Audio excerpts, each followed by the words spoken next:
Nous allons commencer par entendre Babette Babiche pour un exposé qui s'appelle Heidegger et ses Juifs. Je présente Babette Babiche rapidement. Elle est professeure de philosophie à New York. Elle a publié plusieurs ouvrages, plusieurs articles également sur Nietzsche, Heidegger, Adorno, Hölderlin. Elle est spécialiste d'esthétique et de philosophie de la musique. Et parmi ses ouvrages, j'en citerai quelques-uns, et pardonnez mon mauvais anglais, The Hallelujah Effect, Philosophical Reflections on Music, Performance, Practice and Technology, en 2013, Words in Blood, Like Flowers, Philosophy and Poetry, Music and Eros in Hölderlin, Nietzsche and Heidegger, en 2006, et en langue française, chez l'Harmattan en 2012, un ouvrage qui s'intitule « La fin de la pensée, philosophie analytique contre philosophie continentale ». Je lui cède immédiatement la parole pour cet exposé, donc Heidegger et ses Juifs. Merci bien. Je commence avec je remercie les professeurs Joseph Cohen et Raphaël Zagouri-Oli pour m'inviter à parler maintenant. On pouvait déjà entendre que ma française n'est pas le meilleur, donc je prie pour un petit peu de patience. Ça c'est dur pour les Français, je sais, mais un petit peu.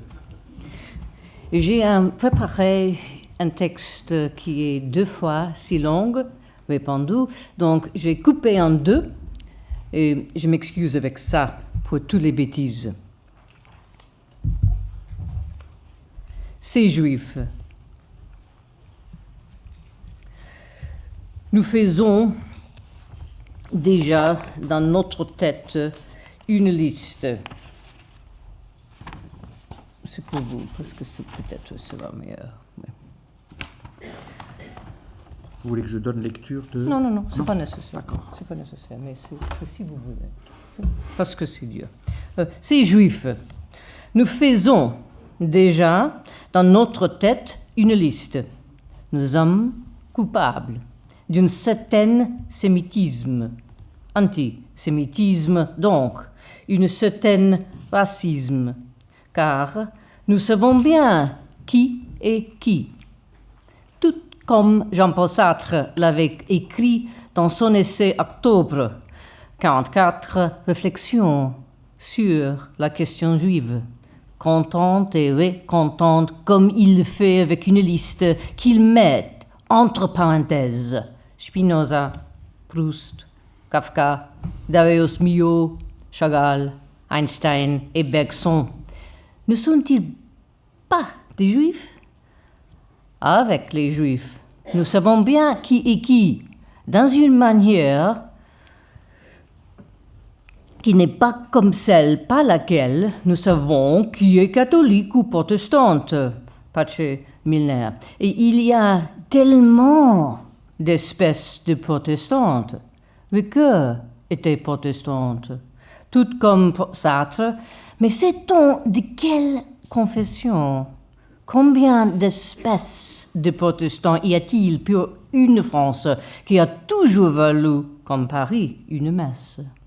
Sartre nous rappelle que c'est le christianisme qui détaille ou définit même l'athéisme, tout athéisme, même les athées juifs, ne s'opposent pas à la foi de leur père, de leur mère, de leur tradition. Le Dieu que les athées juifs refusent est le Dieu chrétien.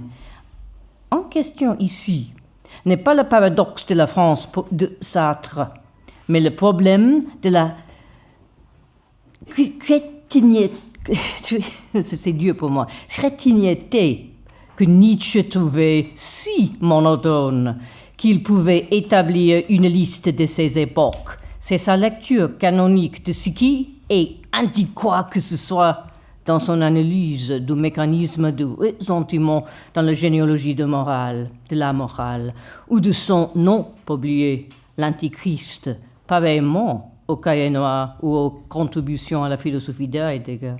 À la fin de sa vie, se lamentant du caractère inimaginablement étrange de la Grèce antique, Nietzsche pouvait se plaindre aux chrétiennes comme aux juifs. Près de 2 millénaires et pas un seul Dieu nouveau. Dans son explication de la réaction anti ou réactionnaire à la réaction, son fauteuil et son analyse de la non-pertinence des distinctions ou des supposées désignations. De tels noms ou mots, tels que nous les imaginons, nous sont importantes seulement quand on a affaire avec l'antisémitisme. Bien avant les soucis d'après-la-guerre de Sartre et Heidegger à propos de l'humanisme, Nietzsche avait écrit à propos de l'humaine, trop humaine, dans une manière bien distincte de nos soucis académiques d'aujourd'hui quand nous parlons de la fin de l'humaine, du post- ou transhumaine, de 2.0 ou bien nul, de l'homme cyborg et machinal. Pour Nietzsche, je cite, la rédemption du genre humain, je veux dire, l'affranchissement du joug des maîtres est en très bonne voie. Toutes s'enjuivent ou se christianisent ou s'encanaillent à vue d'œil, qu'importe des mots. Je cite la généalogie de la morale, où Nietzsche avait analysé ce que Adorno aurait pu nommer la norme de l'ubiquité dans les réflexions sur la question juive de Sartre.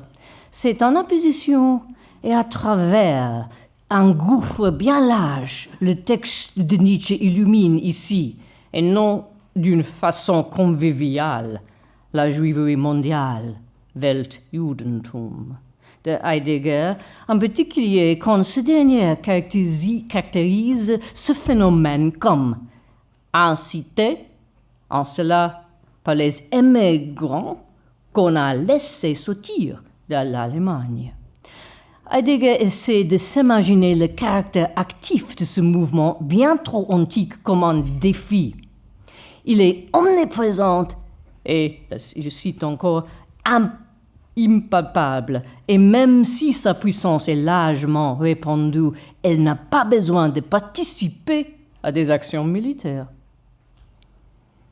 Fin de citation. Heidegger s'intéresse à cette question et il continue en contrastant le grandissement de ce mouvement avec la moindre croissance de ce qu'on pourrait correctement appeler le Weltdeutschentum. Ce n'est pas un vrai mot. Je joue un peu avec Scholem, Juden und Deutschen. Ceci coûte aux Allemands leur sang. Un sang antique, trop antique, était achevé d'une manière bien différente de ce supposé mouvement monde historial achevé presque comme l'être lui-même. Et si cette constellation me rappelle l'aperçu d'Astérix en capturant les antinomies de l'esprit allemand, on peut être barbare et aimer les fleurs, non? On peut de nouveau apprécier ce que veut dire Travny en nous avertissant du danger de contamination avec cette construction onto-historique. Ce que Sartre disait sur la centralité du christianisme pour l'athée, même comme il dit pour le judaïsme athée, a rapport avec des questions autres que les confessions religieuses. C'est une fantaisie, même érotique, comme Sartre nous le dit. Ce fut Klaus Teweleit qui écriva une étude en 2 volumes, Männerfantasien 1 und 2. Mais s'il aurait bien dû écrire Fantaisie des hommes allemands, c'est Sartre qui cependant nous informe que ce livre décrit les Français. Et je suis certaine qu'il s'applique aussi au monde anglophone. Nous savons tous que ce n'est pas un plaisir dans cette vie d'être l'objet d'une fantaisie. Les fantaisies coûtent à leurs victimes. Foucault avait tort ici. Le pouvoir n'est pas échangé, mais imposé comme exigence. Nous parlons de sang et de force parce que nous parlons de la violence.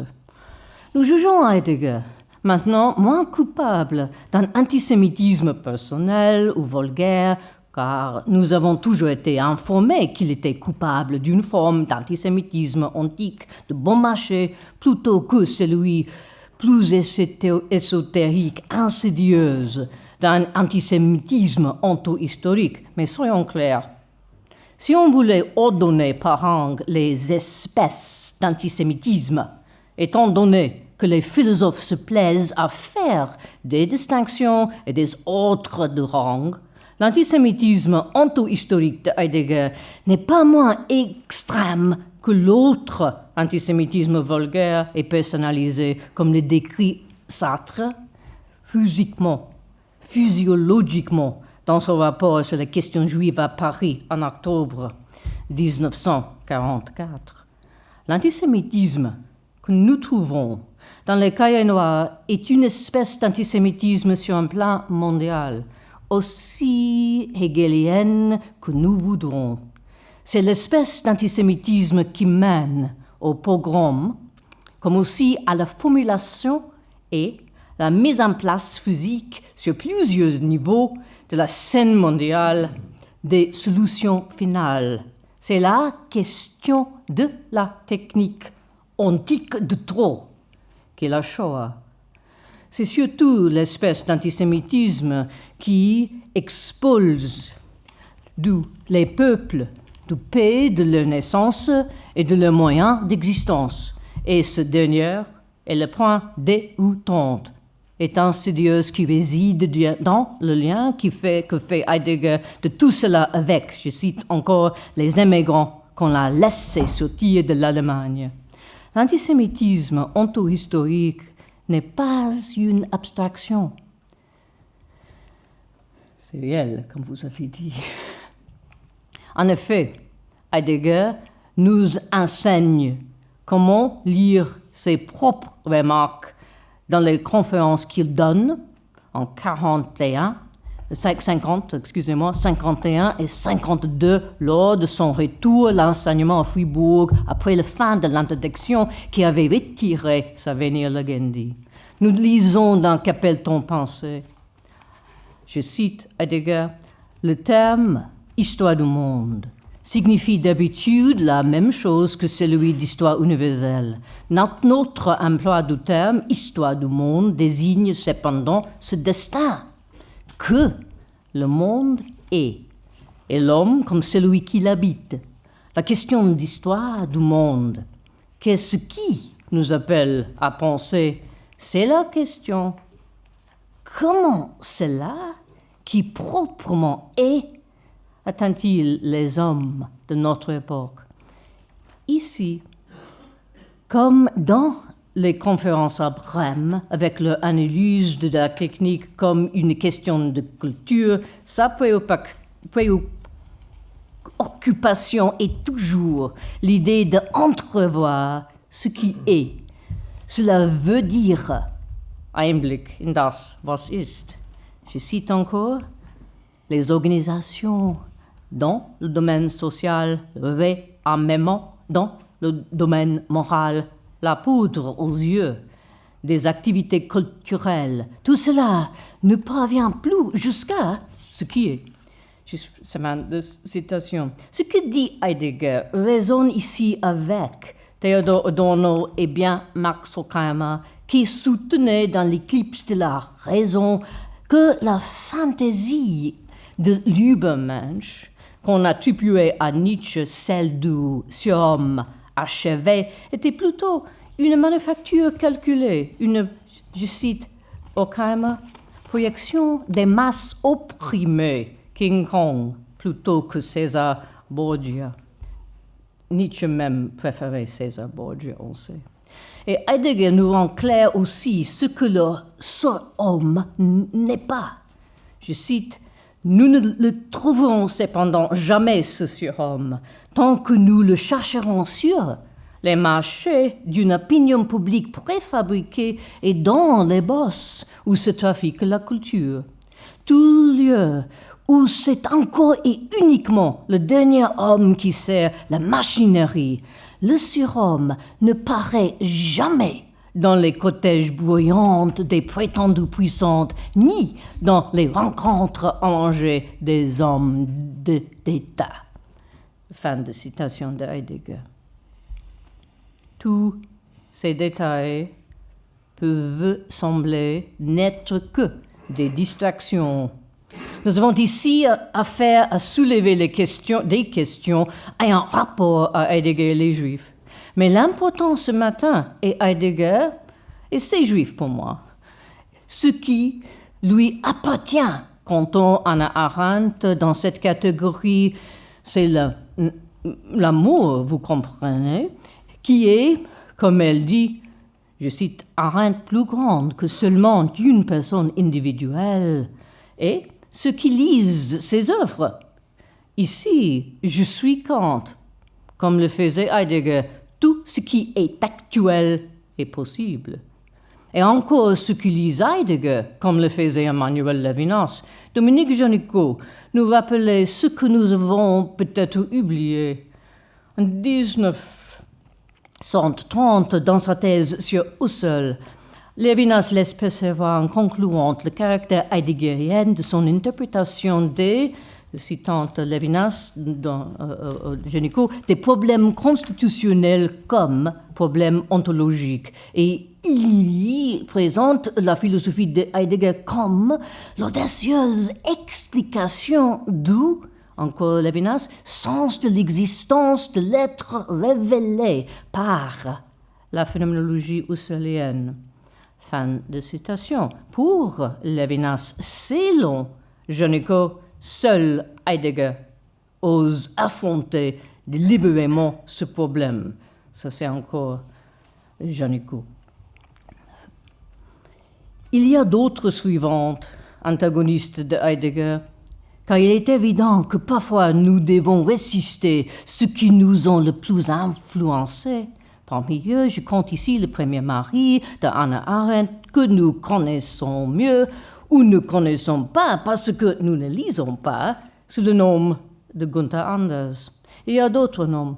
Si on ne peut pas réduire Leo Strauss à Heidegger, si Heidegger a eu de l'influence sur son cercle et sa mode de pensée, il est clair que Strauss a eu une influence politique et une importance sérieuse, c'est un peu nocive pour le développement de la pensée politique dans les universités américaines. Je pourrais aussi mentionner d'autres que nous connaissons, comme Herbert Marcuse, qui a suivi le côté politique de la critique qu'a fait Heidegger de la technique côté retrouvée dans les cahiers noirs pour écrire L'homme unidimensionnel, un de ses meilleurs livres de ça et de notre génération, pas chez les adeptes de Simondon.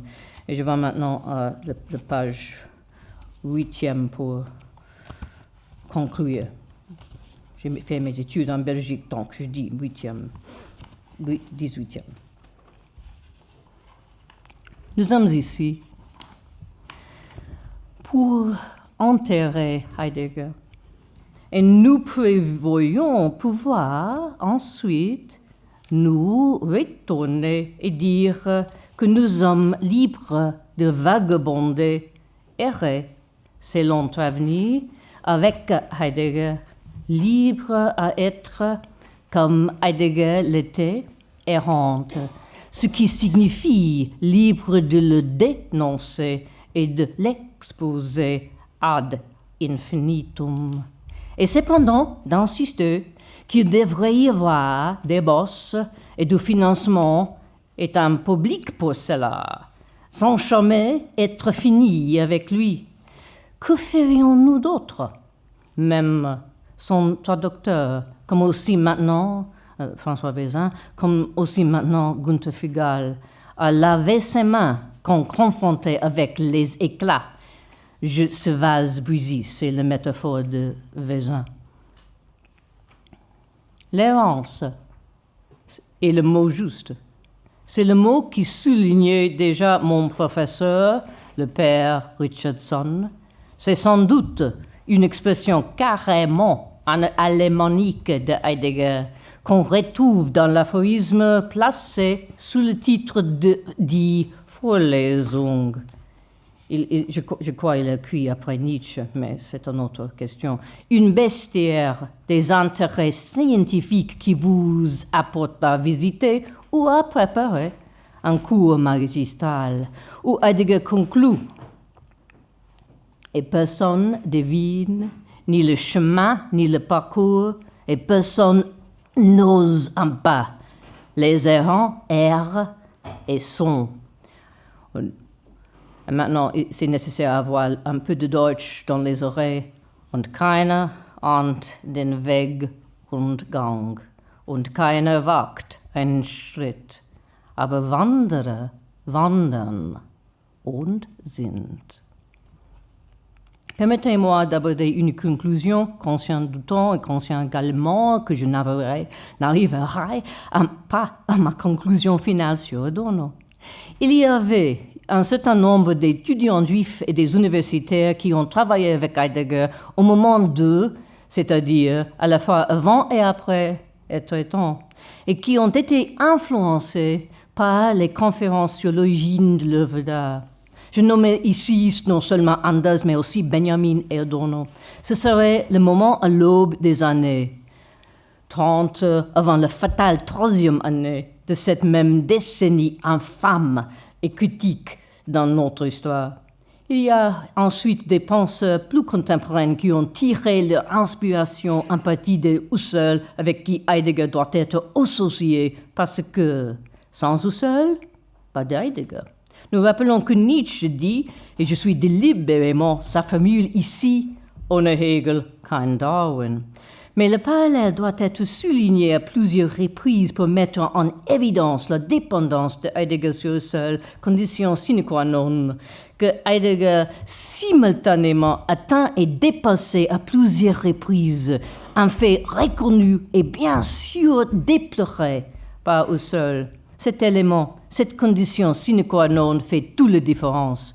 Nous avons déjà nommé plusieurs chercheurs, dont Levinas, Anders, Arendt, Marcuse, Strauss, et je compte Benjamin et Adorno aussi, mais négativement. Plus tard, il y aura particulièrement Derrida, c'est évident, mais aussi les Taubes, Jacob et Suzanne, et nous ne pouvons que difficilement prétendre être finis avec une telle liste. Et enfin, il y a la question d'Heidegger et ses juifs, dans un sens plus elliptique. Qu'est-ce que cela signifie pour Heidegger, en supposant que nous prêtons attention avec Derrida à ce dont Heidegger nous met en garde explicitement, comme ses lecteurs, afin d'éviter, quand il parle des Juifs dans ses écrits, même en particulier dans les textes qu'il supprime de publier. Eh bien, comme cette implication dernière est tout à fait inexacte, alors laissez-moi la corriger, quoiqu'elle soit diffusée dans la presse par des journalistes ou historiennes politiques ou théoriciennes politiques populaires. Et ces descriptions nominaux sont toujours les mêmes au niveau du public. On est un journaliste si l'on écrit pour le monde, comme pour le New York Review of Books, pour toute revue de livres dont la popularité détermine le calibre et le niveau de ce qui est écrit, de ce qui peut être écrit, etc. C'est l'affirmation selon laquelle Heidegger aurait caché soigneusement ou autre ses cahiers. Il n'en est de rien. Il a ordonné leur publication, et c'est le rêve d'un éditeur, dans ce cas Klostermann, qui ne pourrait pas être plus heureuse avec les avantages commerciaux de ce programme de Heidegger pour la publication de ses œuvres ou du scandale assuré par ce programme. Heidegger n'a pas caché les cahiers noirs. Il les sauvait pour la fin. Ils sont, à vrai dire, son oméga. Après s'être plaint pendant des années qu'Heidegger ignorait les Juifs, comme Vezin nous dit, est un fait, ou de noter qu'il n'a pas dit assez sur les Juifs de l'Holocauste, sur la souffrance et la douleur et le crime en tant que tel. Et c'est l'élément criminel, la mort, dont on doit parler quand nous parlons de l'Holocauste, la mort dont parle Heidegger dans la diffusion des mots publics qu'il a sur ces sujets, affirmant que les victimes ne meurent pas dans l'internement, dans les camps de concentration, dans les camps de la mort. Et il doit être fou pour dire cela. Nous sommes devant un tableau diffusé de mentions explicites mais non. C'est ce qui agace Vezin, des Juifs individuels, même pas errantes, et certainement pas Stein ou Anders, et ainsi de suite. Ici, nous lisons, et cette lecture nous coupe le souffle, comme nous énumérons tous les clichés et les insultes. Je cite, les Juifs avec le talent marqué pour le calcul vivent, plus que quiconque par le principe de leur race. Heidegger écrit ainsi l'un des plus tristement célèbres passages inflammatoires dans les Cahiers noirs, et nous comprenons le choix de Peter Travny de la langue de mondial, historial, et de l'antisémitisme onto-historial. Mais nous pouvons y ajouter, comme le font les commentateurs américains, anti-sionisme. Heidegger écrit, je cite, « Le nazisme est un principe barbare, c'est l'essentiel et sa grandeur potentielle. Le danger n'est pas le national-socialisme lui-même, mais qu'il soit diminué par une prédication sur le vrai, le bon, le bien, comme dans une soirée de formation scolaire, et que ceux qui veulent en faire sa philosophie n'ayant alors rien mis d'autre que la logique des souhaits de la pensée commune et de la science exacte, au lieu de comprendre que dès maintenant la logique arrive de nouveau dans la détresse et la nécessité et doit prendre une nouvelle source. » Fin de citation. Heidegger parle ici contre la barbarie, et nous nous rappelons que depuis les temps immémoriaux, la seule chose nécessaire pour l'instruction, pour l'éducation, pour la formation est d'enseigner contre le barbarisme.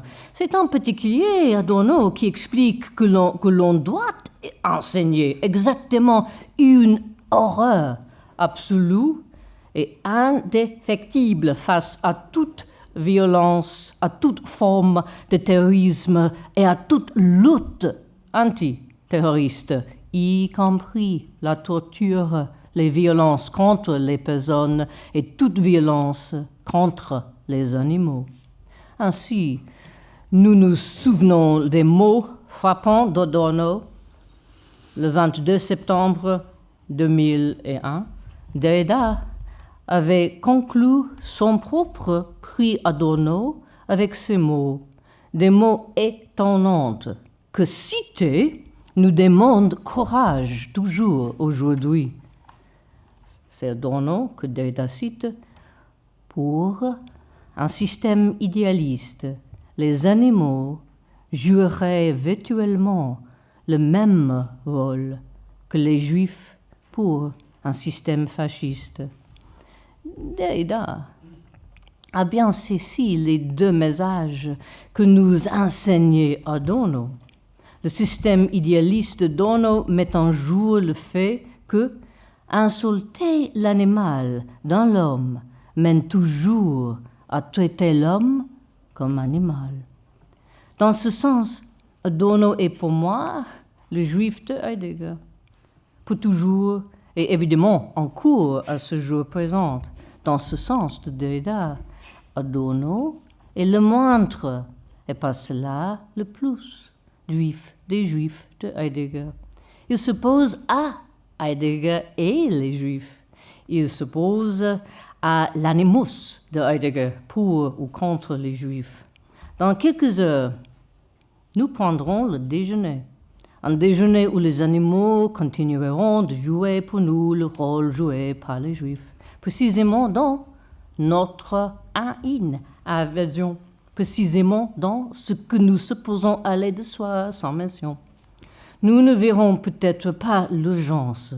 Le mot d'Adorno est le même que celui de Heidegger, le même de Nietzsche.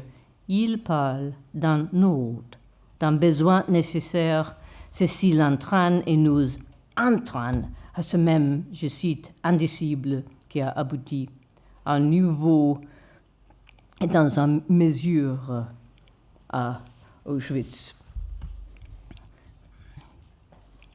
Merci.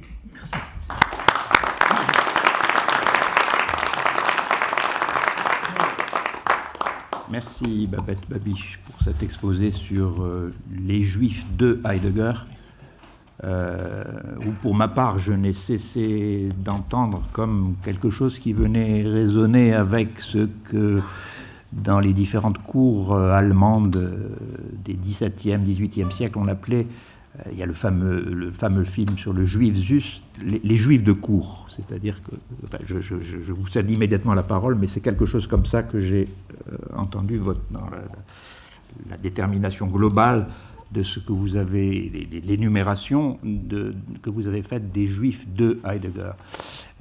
Heidegger et ces juifs, donc comme s'il y avait là un rapport d'assujettissement étrange, énigmatique, et qui demande certainement encore à être interrogé, mais je vous cède. Je ne sais pas si nous... Oui, alors faisons comme ça, on a un petit peu de temps, donc je vous cède immédiatement la parole si vous avez des questions à poser à Babette Babiche. Il y a un micro qui circule, je crois. Oui. Bonjour, c'est peut-être un peu provocatif, mais je voudrais savoir comment vous expliquez sans sous-sol pas de Heidegger, parce qu'il y a bien des chaussures, même s'il n'y a pas de chaussures. Schuhlöffel en allemand, je ne sais pas comment. Schuhlöffel, chaussures. Chaussures? Vous me questionnez sur chaussures, non? Chaussures, vraiment? Non, ma question c'est, vous avez dit que sans sous-sol pas de Heidegger. Et je ne les comprends pas, je voudrais savoir qu'il y a bien des chaussures sans chausse-pieds. C'est ça le mieux. Ça, c'est le truc avec lequel on met les... l'énoncé que vous avez dit à un moment, sans Husserl, pas de Heidegger. Oui, c'est vrai. Peut-être que c'est le sens de la question. Oui. Donc moi, je vois la relation entre Husserl et Heidegger surtout au plan institutionnel, mais si je vous ai bien compris, vous voyez un lien philosophique. C'est ça la question. Bon, c'est le commence de l'être étant. C'est nécessaire parce que ce que Heidegger a nous donné, c'est la façon à voir. Mon maître était comme tout le monde parce qu'il a atteint un âge de 101 et 2, le Gadamer. Et pour Gadamer, c'est, tout le monde savait, c'est l'herméneutique. Mais l'herméneutique, pas comme la façon de Dilthey a déjà faire, mais l'herméneutique avec la phénoménologie. Et c'est-à-dire l'herméneutique, on a écouté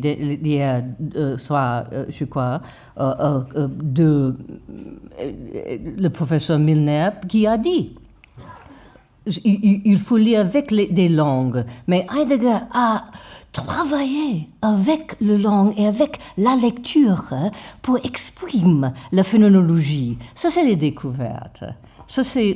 Mais ça ne veut pas dire que seul était oublié.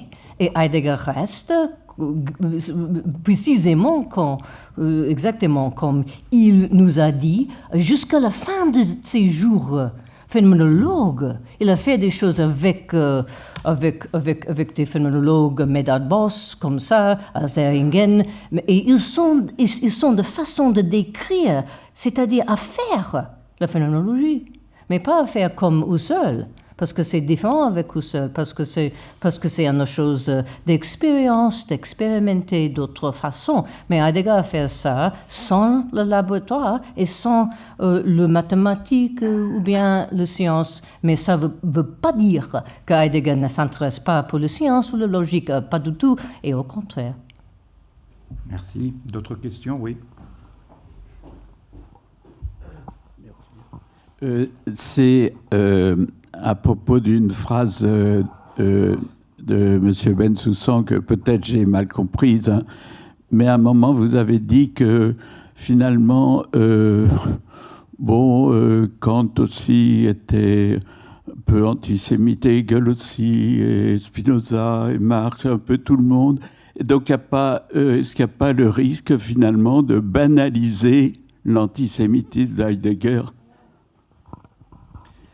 Je voudrais pas, je préfère pour l'instant, je vais répondre très très précisément à votre question tout à l'heure dans l'après-midi. En une phrase, je voudrais que les questions soient adressées à Babette, là dans l'immédiat. Il y a une circonstance qui est considérablement aggravante, je réponds en 2 ou 3 phrases s'agissant de Heidegger, c'est que les textes qu'il écrit à part soi, mais aussi avec, il en a autorisé la publication, il les écrit au moment où les Juifs sont persécutés, chassés, exterminés. Quant à la teneur même des propos,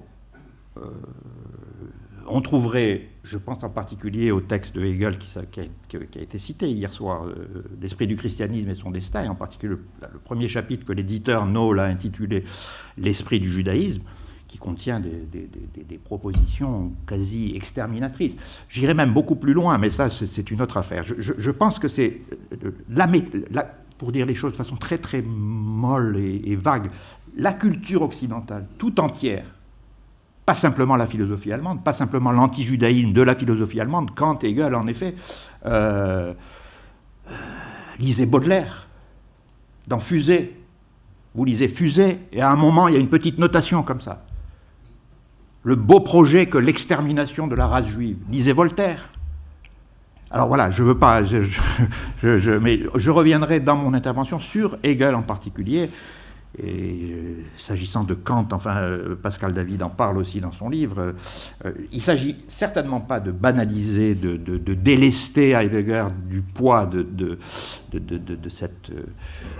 cet antisémitisme. Je pense qu'il n'y a pas de... Mais il faut également être... Il ne faut pas non plus faire de Heidegger... S'imaginer que Heidegger constitue, s'agissant du judaïsme, déterminé dans son essence, une sorte d'exception, en tout cas pas dans l'histoire de la philosophie, pas dans l'histoire de la culture, pas dans l'histoire de la philosophie, et encore moins dans l'histoire, par réduction successive, dans l'histoire de la philosophie allemande. Je pourrais vous citer les textes si vous le souhaitez. Voilà. Est-ce qu'il y a quelques autres questions adressées à Babette Babiš? Oui. Merci. Je crois que vous avez dit que Lévinas, qui est certainement un philosophe juif, n'aurait pas pu être Lévinas sans Heidegger. Et donc que l'antisémitisme de Heidegger, dont Lévinas était certainement au courant, n'a pas joué ou a joué un rôle dans la pensée de Lévinas. Il faut contredire ou bien être à la vie différente de Travny à cette façon, mais ça ne me fait rien.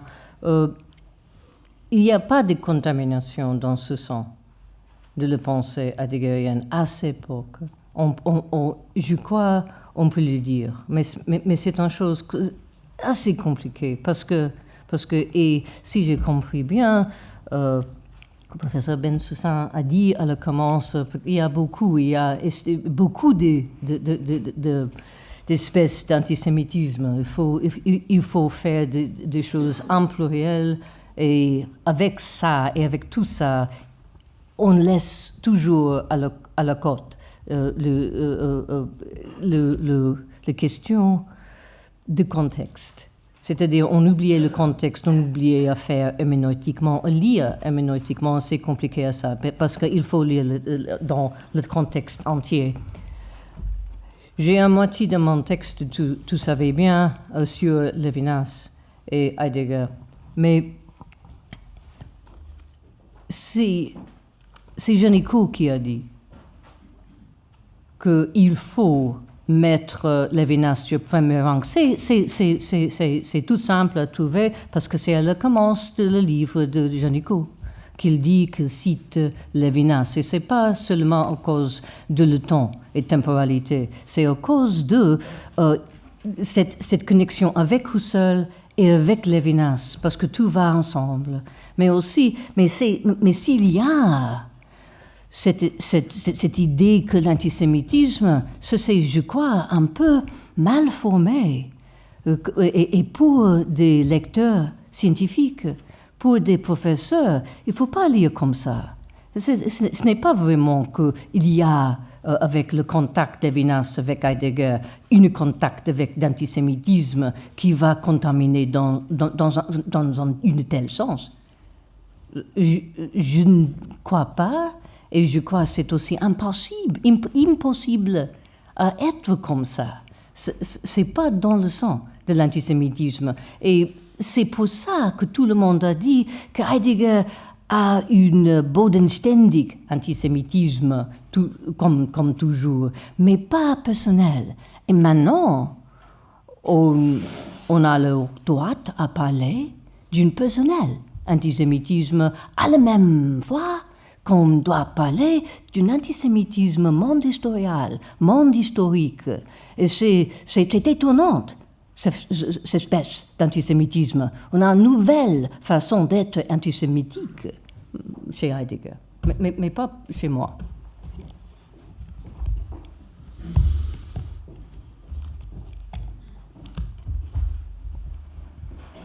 D'abord, une petite remarque linguistique. Là. Vous avez parlé d'un mot qui aurait été inventé par Gershom Scholem, Deutschentum.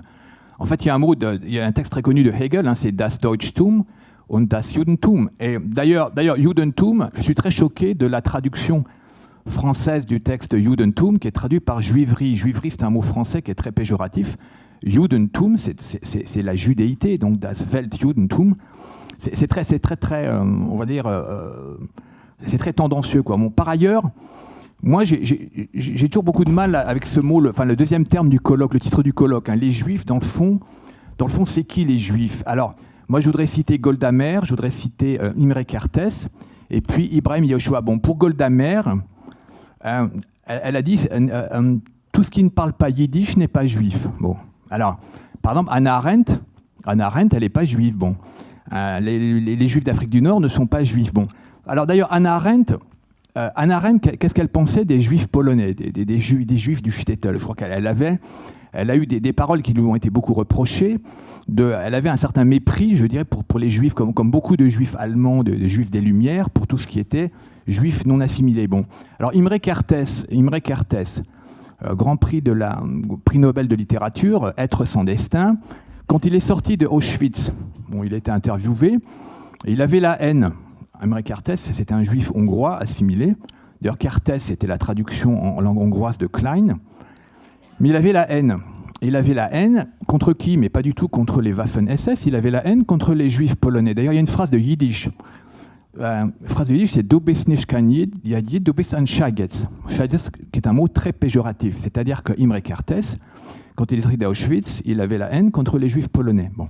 Monsieur, s'il vous plaît, est-ce que vous pouvez poser votre question? Parce que on ne peut pas s'engager là sur la détermination de ce qui est juif pour les juifs, pour les non-juifs. Non, mais c'est pour ça que déjà... Sans rivage. Non, mais déjà, le titre « Les Juifs », c'est déjà un petit peu problématique. Mais Heidegger et ses Juifs... D'accord, mais Heidegger et ses Juifs, c'est encore plus incompréhensible. Bon, puis bon, je garde pour la suite Ibrahim Yehoshua.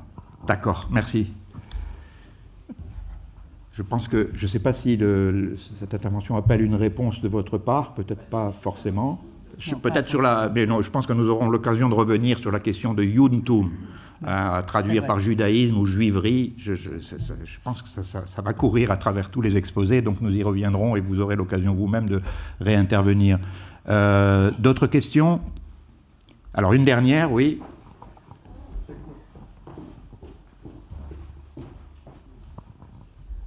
Bonjour, je voudrais revenir sur la question des rapports entre les humains et les animaux dans le judaïsme. Et je voudrais juste vous citer un petit récit chassidique, donc qui vient du monde du judaïsme polonais. C'était le Rabbi Yaakov Yitzhak, le disciple du voyant de Lublin, qu'on appelait le juif de Bjischa. C'est dans Buber, que vous trouvez ça dans les récits chassidiques de Buber. Et ses disciples, à ce juif de Bjischa, lui demandèrent un jour: le Talmud explique que la cigogne est appelée en hébreu chassida, qui signifie la pieuse ou l'affectueuse, ça c'est dans le Talmud de Babylone, parce qu'elle aime les siens. Et pourquoi donc, Rabbi, lui demande son disciple, est-elle un animal impur à la consommation?